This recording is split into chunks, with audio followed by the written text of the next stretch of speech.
पाटणादेवी हे ठिकाण महाराष्ट्रात जळगाव जिल्ह्यातील चाळीसगावपासून 18 किलोमीटर अंतरावर असलेले जागृत आदिशक्ती चंडिका देवीचे पुरातन मंदिर आहे. हे मंदिर सह्याद्री पर्वतांच्या पायथ्याशी उंच चौथऱ्यावर धवल तीर्थापासून उगम पावलेल्या डोंगरी नदीच्या किनारी आहे. जवळच असलेल्या पाटणा या गावाचे नावामुळे हे ठिकाण पाटणादेवी या नावाने ओळखले जाते. मंदिराजवळचा परिसर अतिशय नयनरम्य आणि मनमोहक अशा निसर्ग सौंदर्याने बहरलेला आहे. तिन्ही बाजूने अर्धचंद्राकार सह्याद्री पर्वतांचे उंच कडे, विविध वृक्ष, वनस्पती, डोंगरातून खळखळ वाहणारे ओढे यामुळे मन मोहून जाते.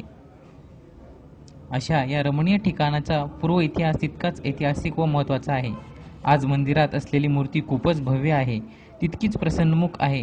भक्तांनी एकदा दर्शन घेऊन त्यांचे समाधान होत नाही तर त्यांना पुन्हा पुन्हा दर्शन घ्यावेसे वाटते.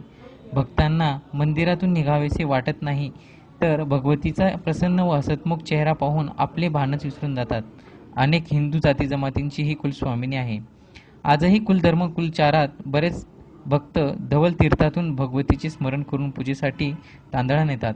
दरवर्षी भगवतीचे शारदीय नवरात्र महोत्सव व वासंतिक यात्रा महोत्सव मोठ्या प्रमाणात भक्तांचे हर्ष उत्साहात साजरे होतात. दर पौर्णिमेस भगवतीची महापूजा